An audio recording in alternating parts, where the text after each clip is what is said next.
Back to news. 25 లక్షల జనాభా, విశాలమైన పోర్టులు, చుట్టూ ప్రకృతి అందాలు, పారిశ్రామిక కారిడార్లు, షిప్పింగ్ హార్బర్, స్టీల్ ప్లాంట్, ఇలా విశాఖ అన్ని రంగాల్లోనూ అభివృద్ధి సాధించింది.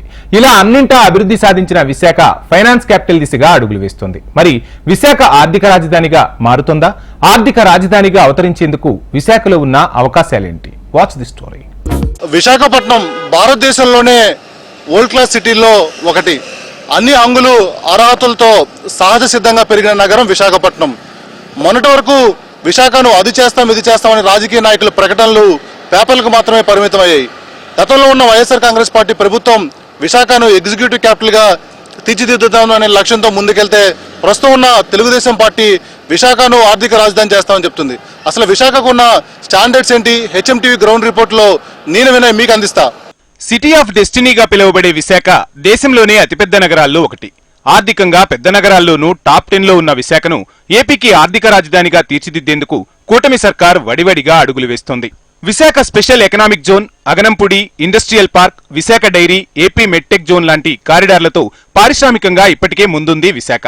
గన్నవరం, విశాఖ పోర్టులతో దశాబ్దాలుగా ఎగుమతులు దిగుమతులకు కూడా కేంద్రంగా ఉంది. స్టీల్ ప్లాంట్ ఏర్పాటుతో అభివృద్ధిలో వేగం కూడా పెరిగింది.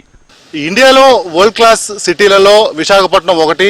సహజ సిద్ధంగా పెరిగిన ఈ నగరం అన్ని అర్హతలతో అగ్రగామిగా విశాఖ అన్ని సిటీలతో పోటీ పడతా ఉంది. ప్రస్తుతం మనం విశాఖపట్నం సిటీ నడిబొడ్డున ఉన్నాము. ఇక్కడ చూడొచ్చు, ఆర్థిక రాజధానికి సంబంధించి ఒక డెవలప్మెంట్ సిటీకి సంబంధించి అన్ని అర్హతలు కలిగిన విశాఖపట్నం ప్రస్తుతం మనం చూస్తూ ఉన్నాము. విశాఖకు సంబంధించి అన్ని హంగులు అన్ని అర్హతలు కలిగిన నగరం అని చెప్పి మనం చెప్పొచ్చు. ఎందుకంటే వరల్డ్ క్లాస్ రోడ్లతో పాటు విశాలమైనంత నగరం, దాంతోపాటు అన్ని అర్హతలు కలిగిన నగరం కనుక ఆర్థిక రాజధానికి అన్ని విధాలుగా సూట్ అవుతుందనే అభిప్రాయం పెద్ద ఎత్తున వ్యక్తం అవుతా ఉంది.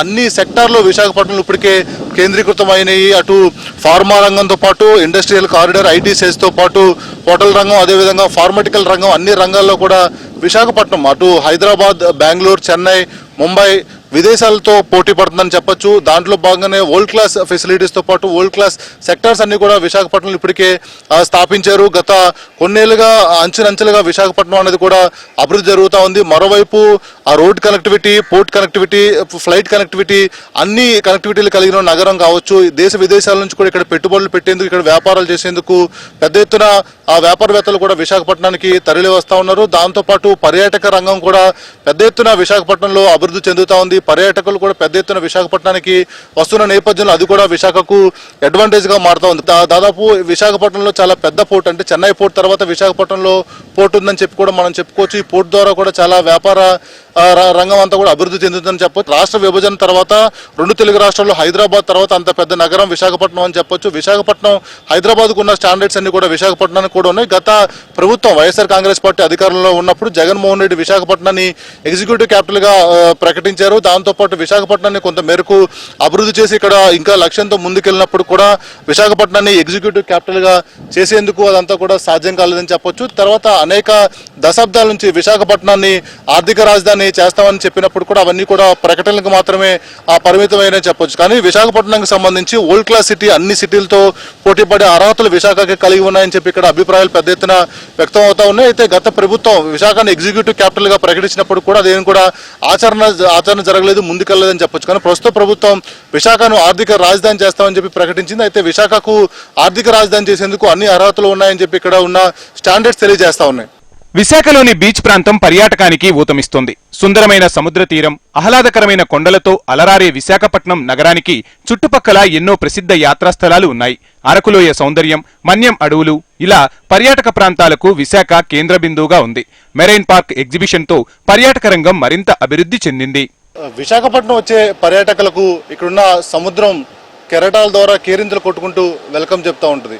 ఎందుకంటే ప్రస్తుతం మనం విశాఖ బీచ్ పాయింట్ దగ్గర ఉన్నాం. చాలా పొడవైన సముద్ర మార్గంతో పాటు అనేక బీచ్లు ఇక్కడ పర్యాటకులను ఆహ్లాదించుకుంటూ ఆహ్వానిస్తాయని చెప్పొచ్చు.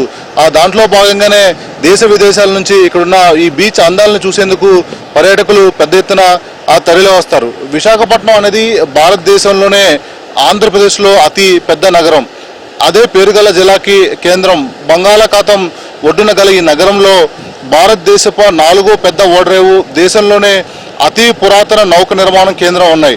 భారతదేశపు మొట్టమొదటి ఓడ అయిన జలవశ ఇక్కడే తయారయ్యి అప్పటి ప్రధానమంత్రి జవహర్లాల్ నెహ్రూ చేతుల మీదుగా జల ప్రవేశం చేసింది. సముద్రంలోకి చొచ్చుకొచ్చిన ఉన్న ఈ కొండ డాల్ఫిన్ నౌస్ అలలు తాకిడిని తగ్గించే సహజ సిద్ధమైన నౌకా ఆశ్రయానికి అనుకూలంగా ఉంది. వరాహి లక్ష్మీ నరసింహస్వామి దేవస్థానం, సింహాచలం బౌద్ధ విహారాలు, అవశేషాలున్న తోట్లకొండ, బావికొండ, పావురాల కొండ, భోజన కొండ, సముద్ర తీరాల ప్రాంతాలు, ఉద్యానవనాలు, ప్రదర్శనశాలలు ఇక్కడ ప్రముఖంగా పర్యాటక ఆకర్షణలు.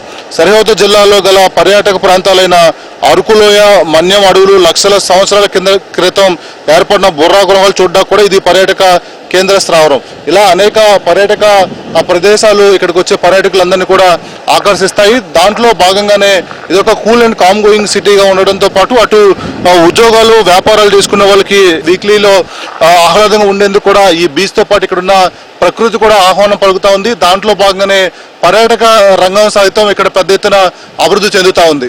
ఐటీ కంపెనీలు అంటే హైదరాబాద్, చెన్నై, బెంగళూరు, పూణే. ఇప్పుడు ఆ జాబితాలో విశాఖను నిలిపేందుకు ప్రభుత్వం అడుగులు వేస్తుంది. ఐటీ హిల్, మిలీనియం టవర్స్ ఏర్పాటు చేసిన ఐటీ డెవలప్మెంట్ విషయంలో అడుగులు ముందుకు పడలేదు.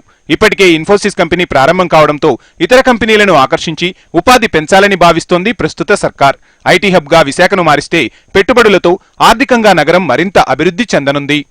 ఇండియాలో టాప్ క్లాస్ సిటీల్లో విశాఖపట్నం ఒకటి. ప్రస్తుతం మనం విశాఖపట్నంలో ఐటీ సెజ్ దగ్గర ఉన్నాం. బెంగళూరు, హైదరాబాద్, చెన్నైతో పాటు పోటీగా ఈ విశాఖపట్నంలో కూడా అంతే స్థాయిలో ఐటీ కంపెనీలన్నీ కూడా విస్తరించాయి. ప్రస్తుతం మనం విశాఖ ఐటీ సెజ్లో ఉన్నాం. వరల్డ్ క్లాస్ ఫెసిలిటీస్ విశాఖపట్నంలో ఉండడంతో తర్వాత కామ్ అండ్ కూల్ గోయింగ్ సిటీగా విశాఖపట్నానికి ఆ పేరుండడంతో పెద్ద ఎత్తున ఈ ఐటీ కంపెనీలన్నీ కూడా విశాఖపట్నానికి గత 5 సంవత్సరాల నుంచి పెద్ద ఎత్తున ఇక్కడికి ఐటీ కంపెనీలన్నీ వచ్చిన పరిస్థితి కనిపిస్తూ ఉంది. మనం ఆ విజువల్స్లో చూడొచ్చు. ఏదైతే ఐటీ సెజ్ విశాఖపట్నంలో మనం ఉన్నాము, పెద్ద పెద్ద కంపెనీలన్నీ కూడా ఇప్పటికే ఇక్కడ కొలువు తీరి కార్యకలాపాలన్నీ కూడా జరుగుతూ ఉన్నాయి. ఉపాధి అవకాశాలు కూడా వేలల్లో ఇక్కడ విశాఖపట్నంలో వాళ్ళందరికీ కూడా అవకాశాలు దక్కాయి. ఇక్కడ పనిచేయడానికి దేశ విదేశాల నుంచి కూడా పెద్ద ఎత్తున ఈ సాఫ్ట్వేర్ ఉద్యోగులందరూ కూడా ఇక్కడికి తరలి వస్తూ ఉన్నారు.